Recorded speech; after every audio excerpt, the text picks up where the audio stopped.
from two things. From the first one is at the state level. We know that because of the political breakdown, it was at the weakest point of state institutions. The frictions among the elites, the clash between, say, different military factions and different elites, those who lost their power and then they meddle, they create chaos in the country. So we call that one the power play among the powerful actors during the uncertainties of regime change. Once the uncertainties are clear, they know what they can get, and then those of powerful actors, they will adjust themselves and then try to play using the newly agreed rule of the game. And the key to the risk is about how to achieve democratic consolidations and then to rebuild the institutions. Somehow, a lot of achievement have been made in Indonesia in terms of democratic consolidations and institution building, but later on, how the achievement cannot be taken for granted. Decay, the weakening, and then the interest of the corrupt elite to tear down the institutional achievement is there. I'll show you that one later. So let's have one more slide about the risk. This is a very unique feature for Indonesia, not necessarily relevant for Bangladesh, because Indonesia ethnically very diverse, religiously very much more diverse than Bangladesh, and also in terms of the racial. Bangladesh is a bit much more homogeneous in my views. They speak the same language, just one ethnic groups, and then much more homogeneous. So the problem should not be too severe compared to what happened in Indonesia. And because of those cleavages, Indonesia was at the brink of collapse. Indonesia at that time was just about 50 years old, about the same age of Bangladesh today, about 50 years old. So this is the similarities here. And then it was said that Indonesia was the potential Balkan of Southeast Asia. So Indonesia was in the danger. And then let's look at the cleavages. You have two things here. At the top, we have the divisive elite trying to play their muscle. Factions between the militaries, the all-powerful actors, or the oligarch, the key power before. But we have to understand also, at the lower level, middle and lower level, at the civil society level, what is needed, and this is based on a study from India actually, what is needed to challenge the divisive elite power play is the presence of across cleavages associational civic engagement. So in the case of Indonesia, the connections between ethnic groups, between religious groups, between racial groups. So if that kind of connections are not there at the middle and lower level, the society will be prone for the divisive message or the divisive play that will be tried by the elites. So what was the incentive at that time? To flex the muscle of the elites because of trying to grab the new Indonesia that will be born after the chaos. So the process, say the first 5 years is really important to reach a new social contract. What kind of democracy, what kind of institutions, what kind of relations between police and the military, what role should be played by the military, what's the role of the multi-party institutions. So to reach a new social contract, this is where democracy facilitated. No one can dictate. It has to be based on the consensus within elements in the country. So that's about the the second point. The last one for the lesson learned. The achievement of democratic consolidations is not without problems. So the consolidated democracy is not taken for granted. Why? Because of two things. And this is embedded in the problems of democracy in Indonesia today. The first one is the old elite, yeah, the old elite during Suharto before 1998. So this is well-established thesis now. When we look at what happened soon after the fall of Suharto, and then what we have seen even after the peak of democracy score in Indonesia, this is what happened. The old elite class, the old oligarch, they have managed to reorganize their power. Before, they used to be in the context of crony capitalism, authoritarian centralistic government, and then within that setting, Indonesia managed to achieve long-term growth, right? And then what they did was, Indonesia now is a new democracy and multi-party democracy, and then they try to play using the new games. So basically, what is happening, if you look at Indonesia today, the current president was the old establishment. He was the son-in-law of the fallen president in 1998, and then he was a three-star general at that time, and then he was implicated in the riots before the fall of his father-in-law. So the current Indonesian president is basically the perfect representations of the reorganizing power of the old elite or the oligarchic class. So that's the first lesson learned. So the consolidated democracy achieved by Indonesia is not taken for granted, and Indonesia is suffering from the democratic decline. And the second point here, and the problem has been systematic since day one. The transition to democracy is more about having competitive elections. Electoral competition in Indonesia is very competitive, even much more competitive than elections in the US or in Australia, even more competitive. So I said before that in terms of competitive elections, Indonesia is more American than America. But the problem is, if electoral competitions is not accompanied with sufficient, adequate check and balances, that will create what is called imperfect democracy. And Indonesia suffers from this one now. What are check and balances? Two things are important: law and order, control of corruptions. Progress are made on those two things. But in terms of institution building, in terms of the rules and regulations, but because of the embedded weaknesses of the democracy itself, how democracy is practiced, the gains on the institution building on check and balances has been consistently weakened. Let me give you one example.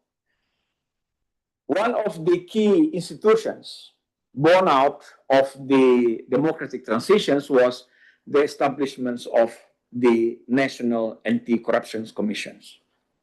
And then for the first time in Indonesia, people will see the sitting minister was jailed.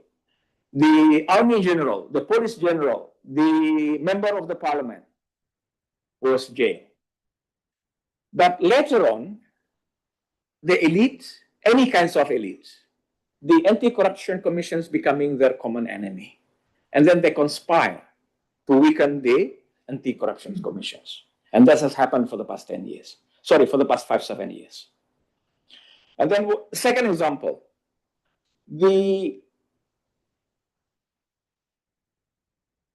Indonesia has what is called the Constitutional Court to provide check and balances, the place to review the existing law and regulations, and that because of the elite, the same constitutional court has been used by the previous president to allow to open the ticket for his son to be the vice president.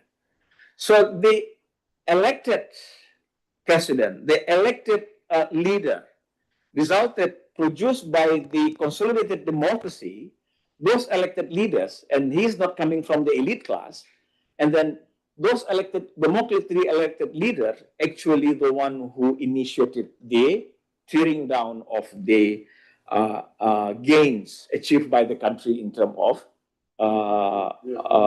institutions.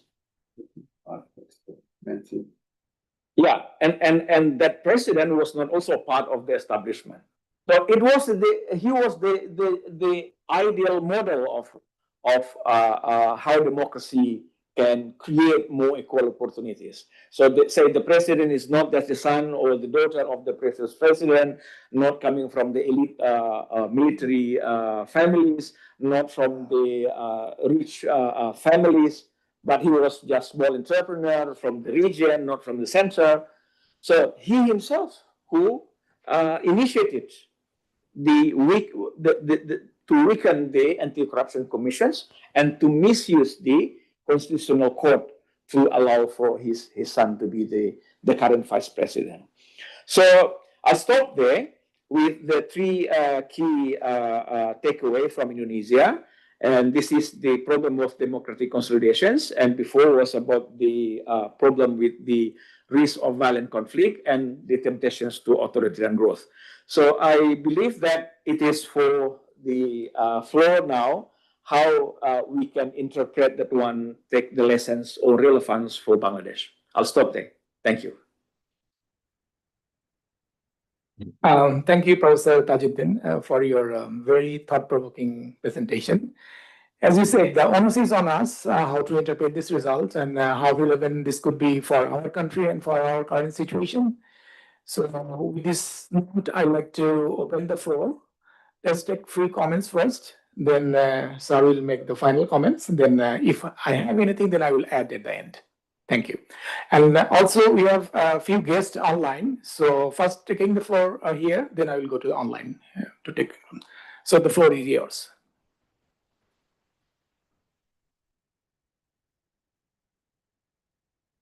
First, I'd like to thank Professor Dr. Zulfan for coming at BIDS, and also your presentation is very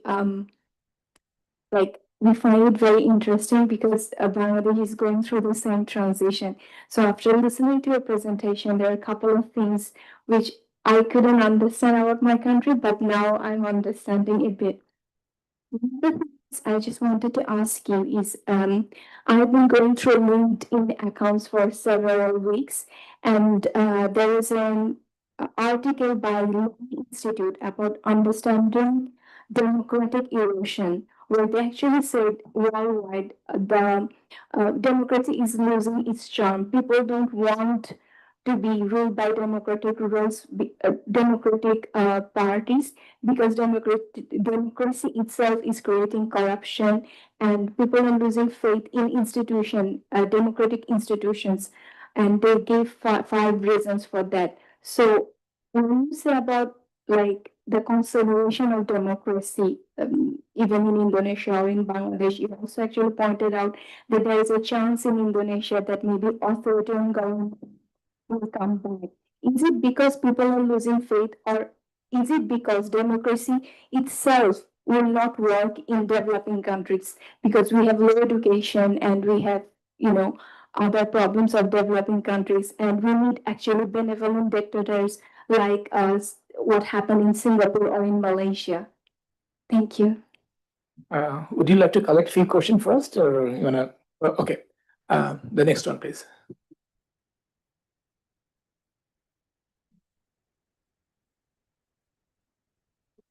Hello, this is Golamuli Mujumdar, Senior Research Fellow BIDS.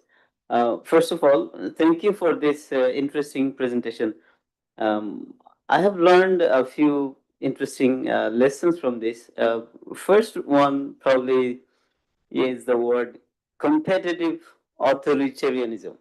So it's a new thing for me. I have to think through this for a while to understand what it implies.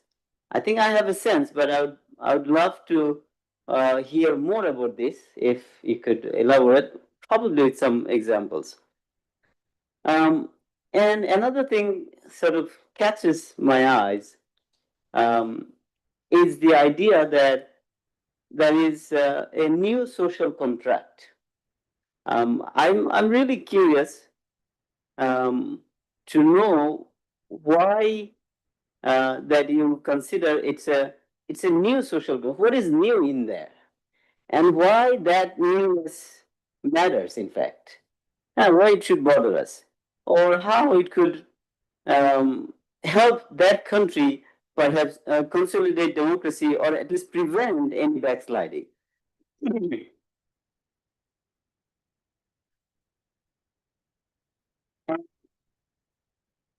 The last point, when you say real power of the old elite class, I was thinking, okay, is that something we may see here in this country? So I'm not perhaps forcing you to act like a truth teller, but I'm trying to find out what analytical insights we might perhaps draw from the story that you have been telling us. So if you could pinpoint some points for us. Thank you. I think that's enough. Enough. Very loaded question.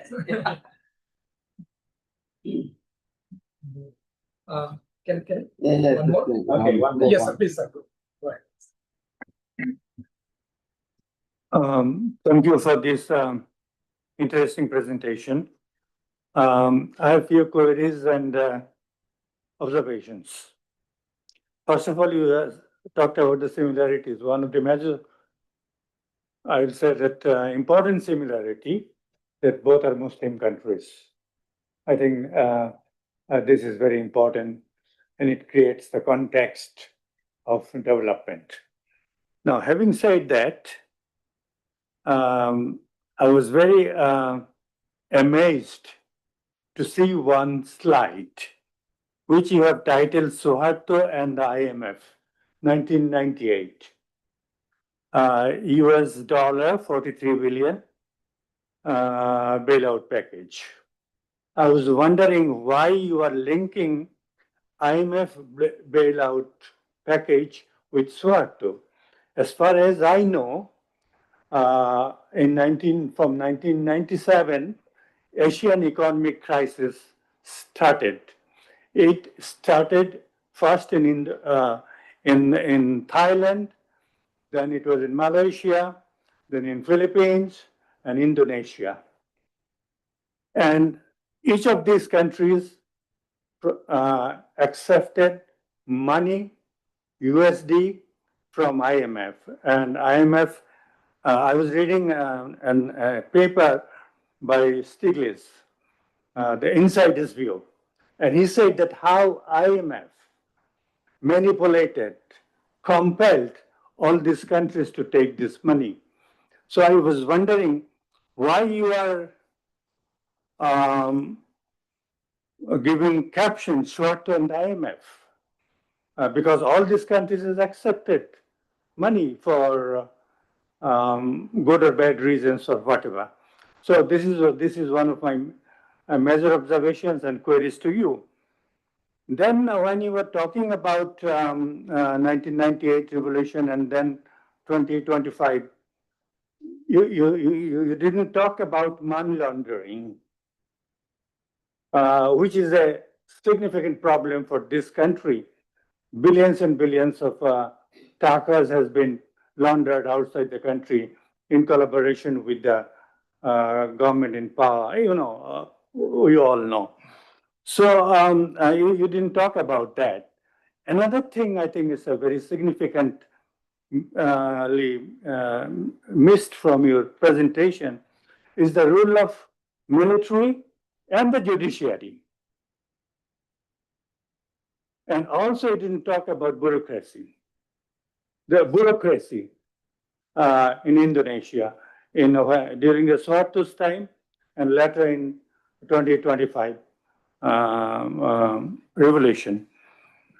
Another thing that I was thinking, in one of the slides, you said that electoral competitions without adequate checks and balances.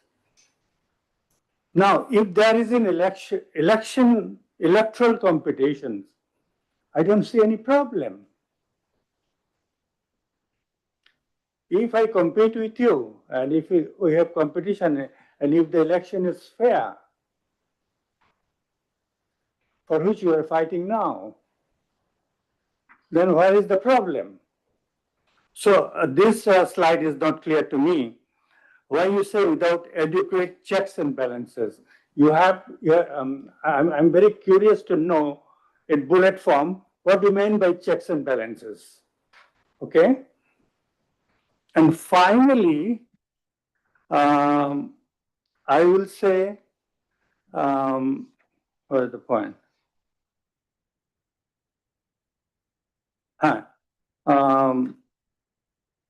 In one of the slides, Indonesia in 2025, I'm sorry, I'm not sure what I'm taking much time. I will take just 1 minute. Indonesia in 2025, you said that stagnant, then declined since 2014 or since 2019 at the edge of competitive authoritarianism. So I think that you need to expand this for the audience, why you say that it is a stagnant and what are the reasons for this stagnation. Thank you very much. I'm Professor Nurul Alam. I'm an adjunct professor of development studies at North-South University. I was formerly with full-time with Jahangirnagar University. Thank you. Okay, I'll try my best I'll try my best in reasonably time. Otherwise, we can have another sessions. Okay, I'll start with the first one. This is what I said: the temptations to the benevolent autocrat. Easy to understand the complaint against the authoritarianism, and the whole world now is suffering from the grievances toward democracy. But I just want to say one point here. In the case of authoritarianism, there is no mechanism for that system to correct themselves. The only way for the authoritarian system is to break down, to collapse. Then you rebuild a new one. The good thing about democracy is they have the embedded mechanism to correct themselves. That's the hope. Things may slow down, things may get worse, but the construct of democracy is the system that has the mechanism to repair their own damage. So that's the hope. And then if you are saying that democracy is in decline in the US, it is up to the American people to repair themselves. So that's the good thing about democracy. So that's also the implications. Nothing is perfect. The elected leaders can be an authoritarian ruler.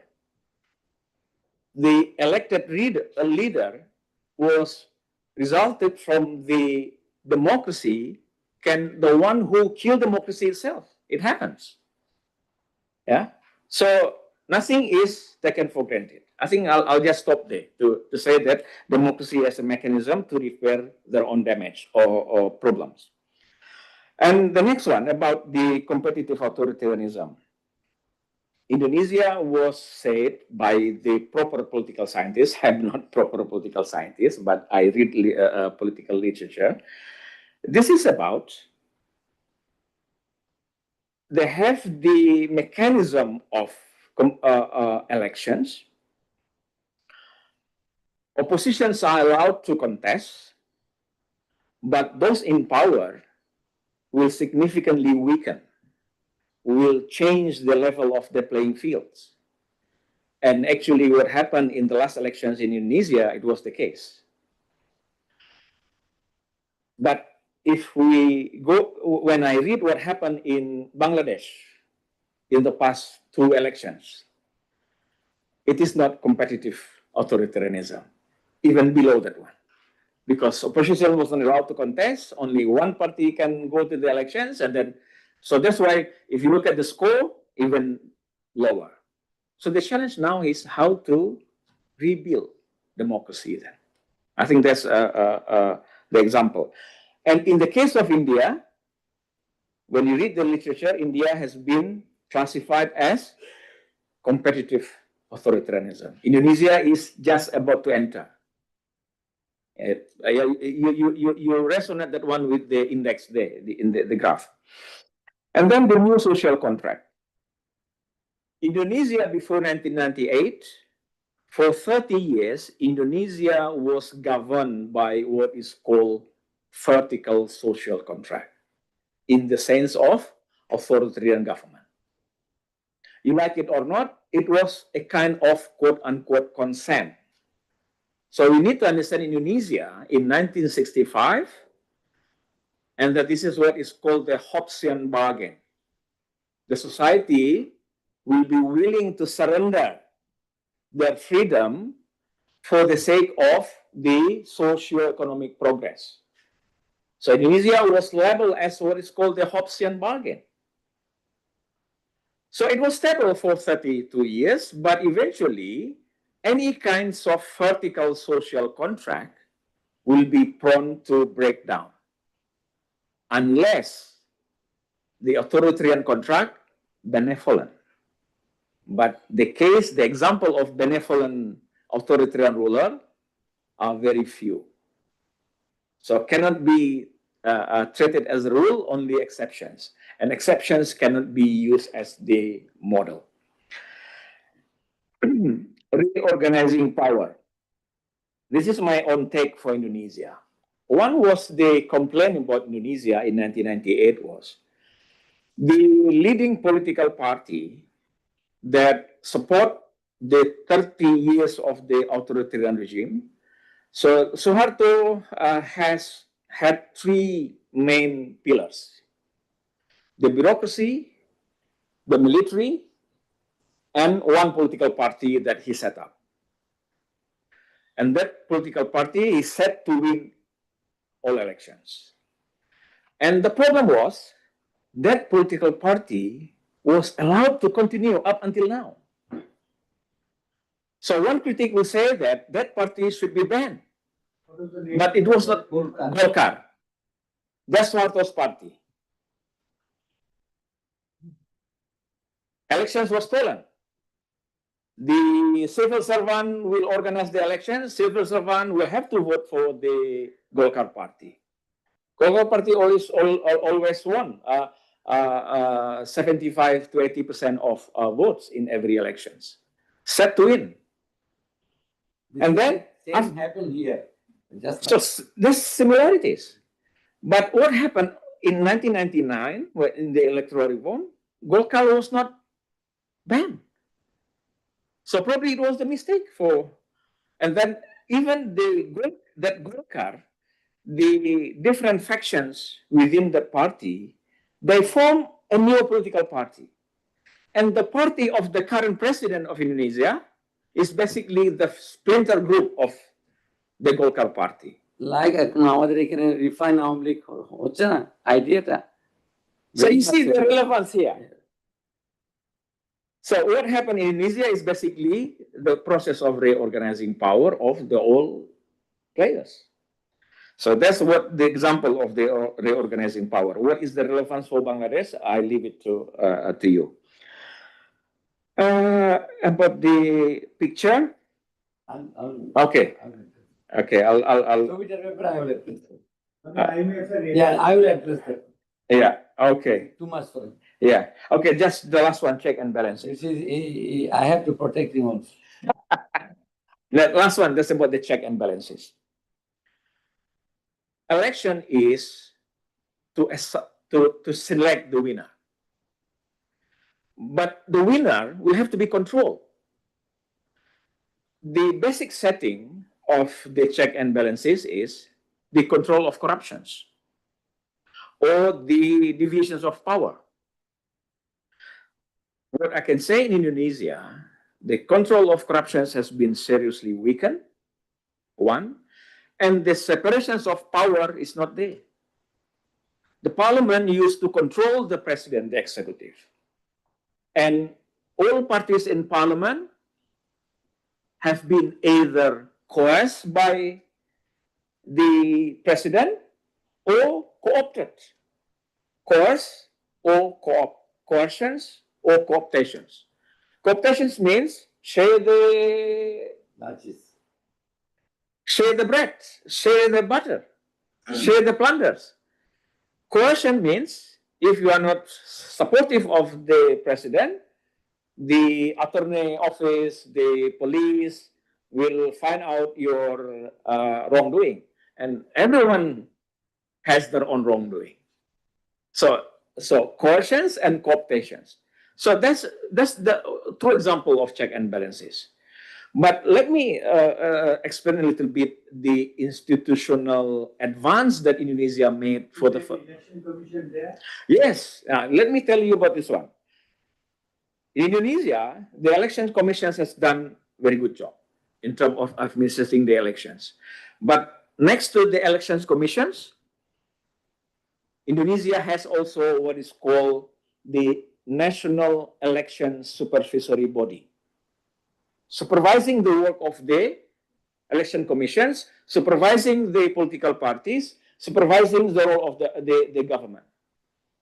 Elections Supervisory Body, from national government to provincial level and to sub-provincial level. Not only that, attached to that one, Indonesia also has what is called the Court for Elections Ethics. So, elections commissions, the administrator, the supervisory body, and the elections court for ethic of conduct of the elections. So this is check and balances within the conduct of the elections. Another check and balances about the economy.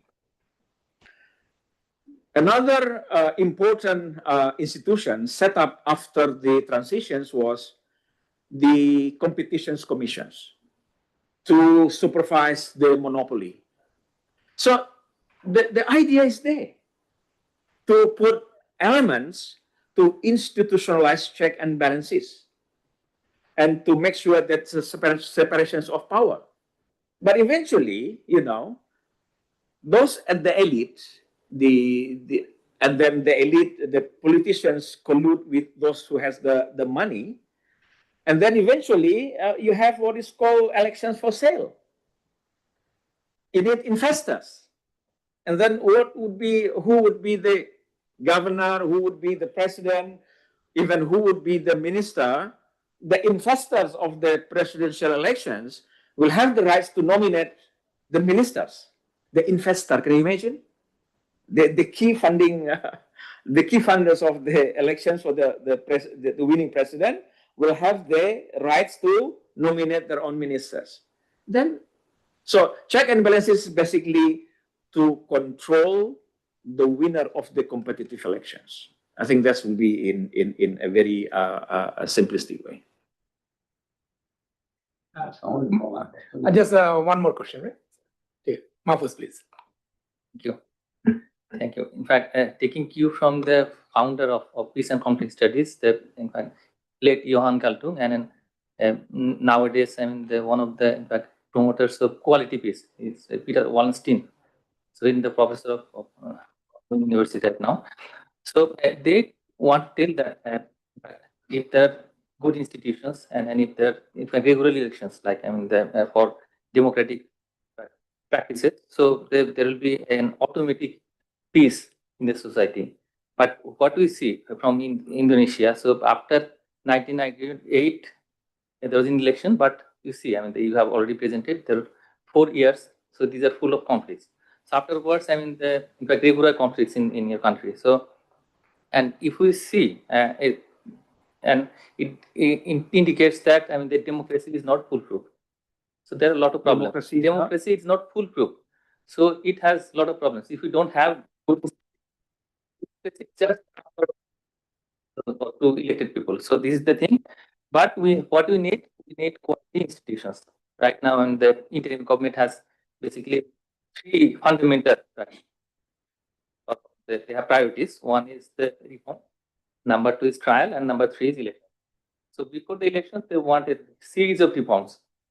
So in fact, in Bangladesh, there are in fact 11 reform commissions. They include a number of important reform commissions. The police, judicial, anti-corruption commission, constitution reform commission even, and in fact election reform commission.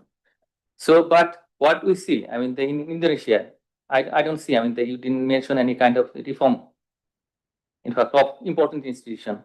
So, do you have any kind of, in fact, thinking of undertaking important reforms? They're taking cue from Bangladesh. Thank you. Can I say something? Because in the interest of time, I have to also go. Some of these are questions I will answer because I got some idea about the. Because I have to make my own speech. Don't mind, you have to say. Because I have to go to what's called Pradhan Upradeshta Karyalayya যেতে হবে test করতে. I'm running out of time. So anyway, sorry, and thank you for organizing this. And some of the issues, because as I said, I work in Indonesia, I still have connection with Indonesia. I can answer on his behalf. Let me put idea some of the things that I know took note. You see what happens after a violent change of the government. And this is the similarity we need to understand in the context, like what is happening among the rise of conflict, mob justice, this, then we are comparing, we say, the government is failing, this and that. This is a common picture in any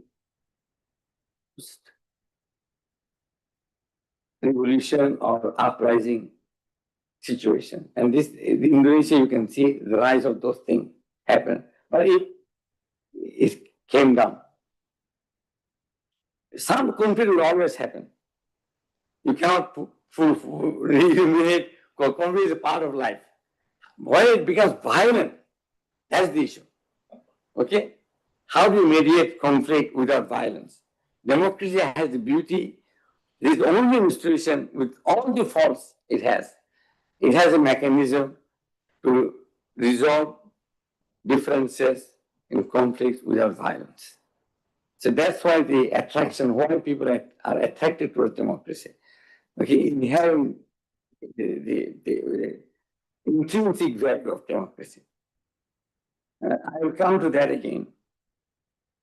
Democracy has failed also.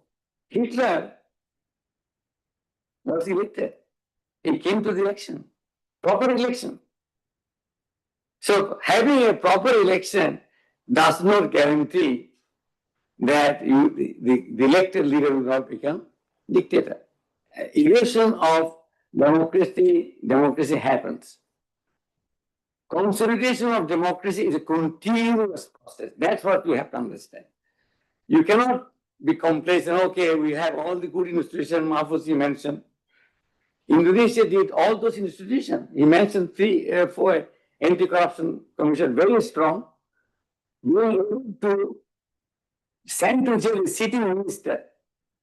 A sitting minister went to jail. You will see this thing happen in some development, maybe in my other meeting. Sorry. So, yeah,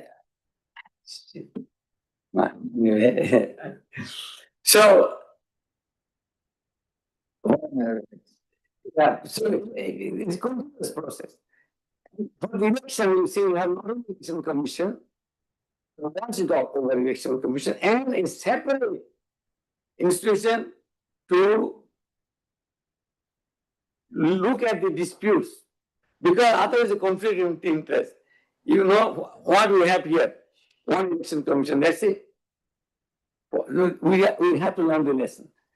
Because if there is any complaint against election commission, itself is investigative. It can't happen. You have a conflict of interest. So that's why the election commissions, okay, thought through this. Election commission is only to administer election. What happened in Jahangirnagar, for example? There is now dispute about the election commission itself. Who is investigating? Election commission itself is investigating. You do not say, oh, I made a mistake. So they have a watchdog over it. And if there is any complaint coming, watchdog is also a part of the game. They fail. So they cannot resolve this dispute. So they have a different code. And to investigate and give the judgment. Very strong. But what happened? This is the thing. The elites reorganized themselves under different names. That's why that's why very much. Sorry, Macedon said the revolution is continuous. If you don't do these things continuously, you don't give out your privileges. Reorganize. Come with a different name, refine only this and that, and then we will come back. Okay? And some existing parties will help because this is the elite arrangement. And this is how the lesson we learn from Indonesia.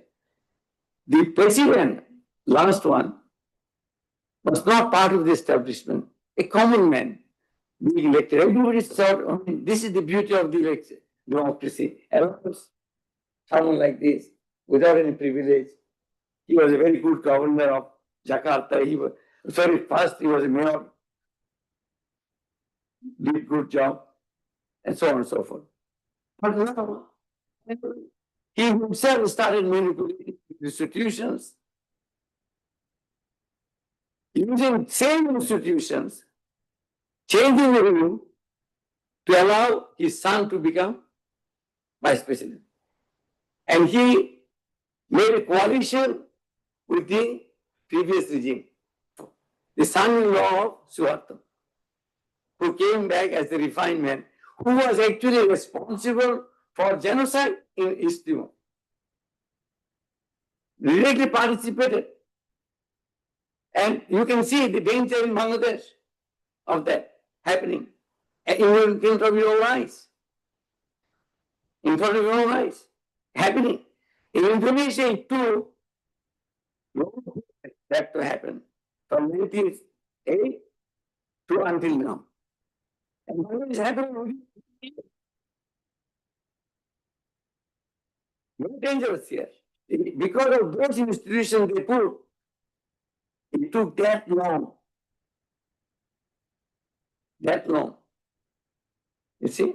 So this is one thing. The consolidation of democracy is a continuous process. The civil society got to be extremely alert all the time. You cannot become complicit. You could see in what is happening in UK.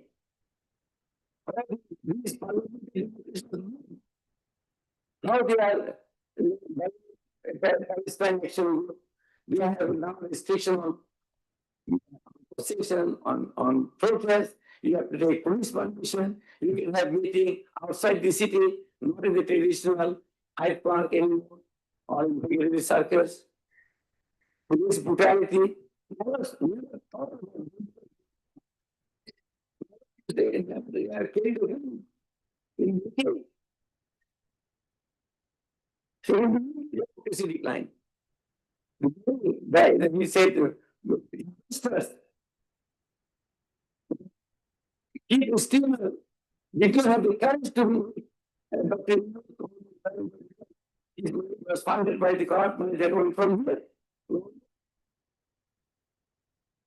So that's what it is. You have to be very careful. The laundering of money, he did mention patriotic corruption versus non-patriotic corruption. Because what happened in Southeast Asia, especially in Thailand and Indonesia, these two countries, not in Philippines, Suharto, for example, never in his life, after he became president, he went abroad, except one, to a conference in Australia. And King William, the previous king who died, and his son in Thailand, never went abroad after he became the king.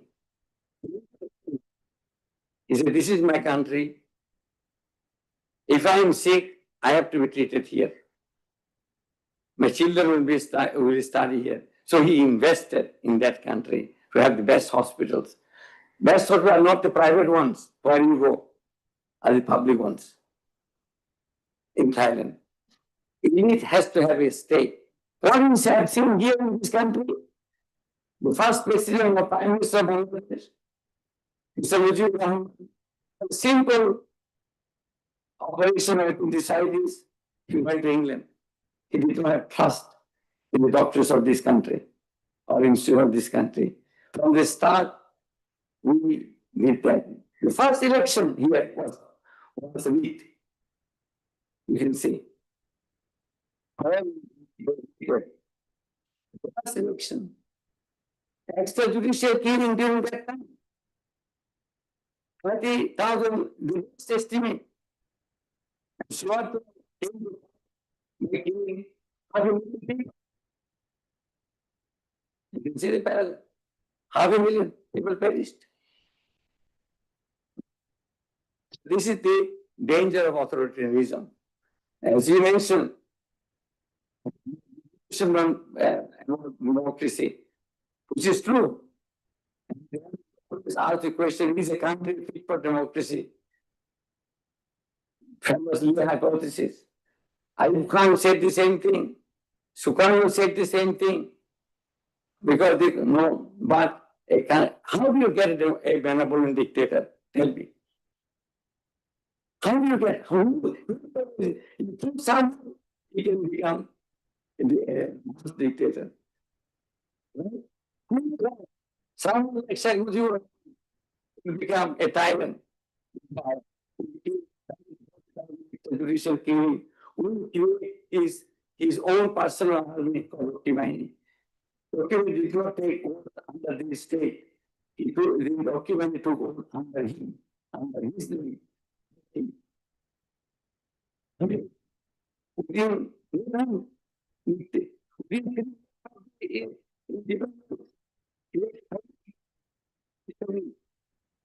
Have you explored? So these are the facts from Bangladesh. That's why I said I will answer those questions. So the thing is, the country becomes fit through democracy.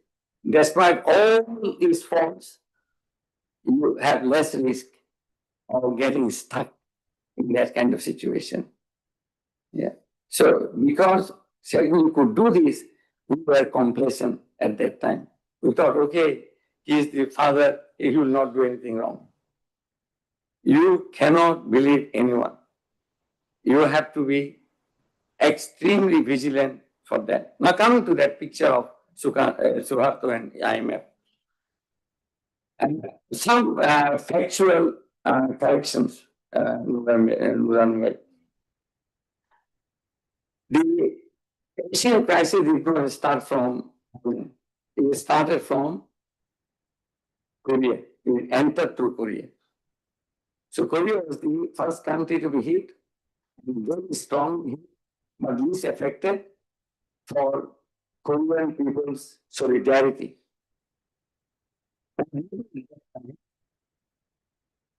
Ban Ki-moon was the Secretary General, he was the foreign minister at that time. His wife went to the central bank with all her money, surrender to the world.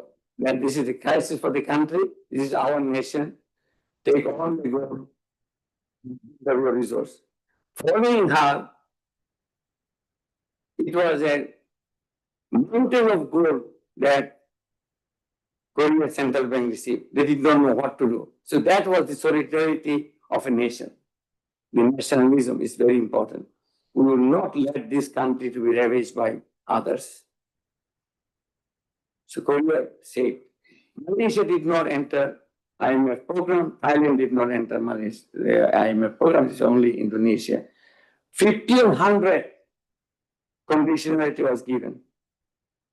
And that picture shows how humiliating it was. And this is in the collective memory of Southeast Asian country. The Southeast Asian country will never go to IMF ever in their history. This is in the collective memory of Southeast Asia. And that's why they have created alternative system and sitting in Singapore to come to help each other if any crisis happens like that. Okay, so this is in brief why that picture was shown, that I would call them others development partners, or when they come, they don't come with open heart to help you. And 1,500 we counted it, 1,500 people used to sit around. I was part of it, sit around the table like this. What is your condition? We are thinking whether it's possible, whether it's contradictory, whether it's this. Just they had a chair was adding from different agencies, 27 agencies at that time, around the donor agencies. And you added that, if happened in front of our eyes, and you gave to the president, sign it. That was the letter of credit. And that's why he was watching like this. That is the humiliation they had to take. A darling of the West, he was put in the power by the US, the bulwark or anti-communist movement.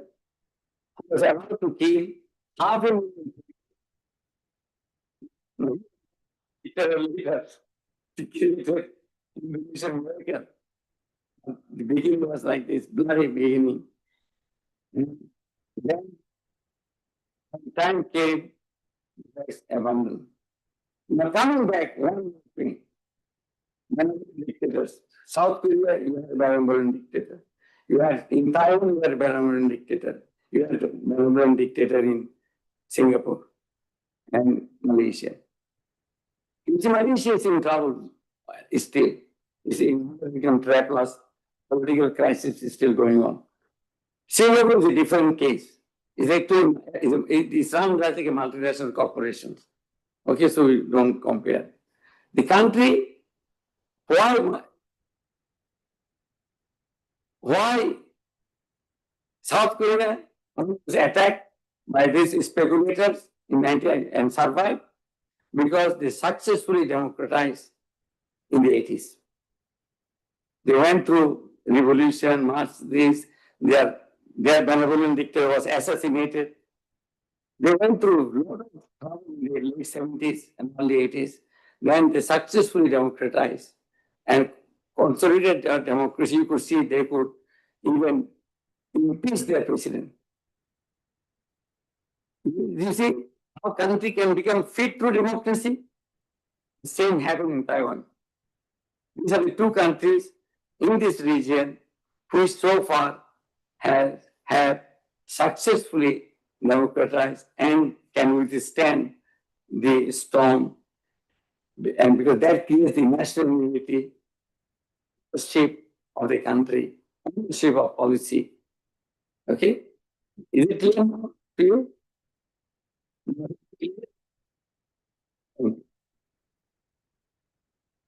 Thank you, sir.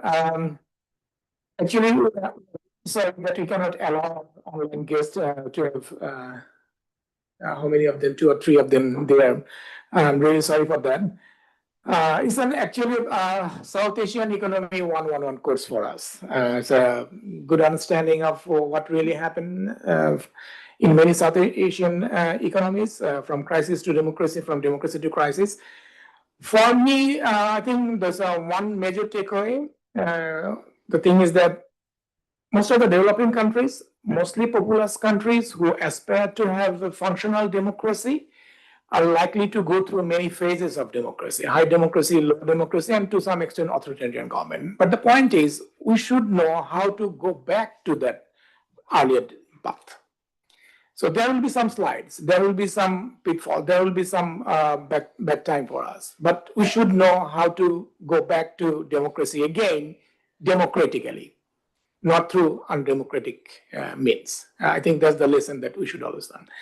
With that note, I would like to thank Professor Tajuddin again, and many thanks for coming over here. Thank you. Thank you.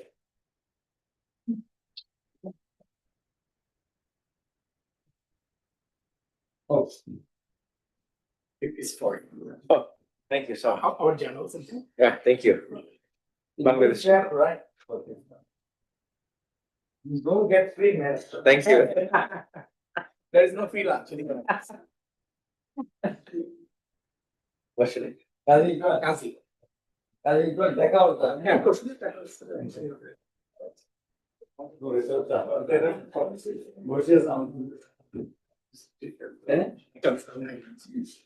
Sorry. Thank you all. I'm already I have to sign.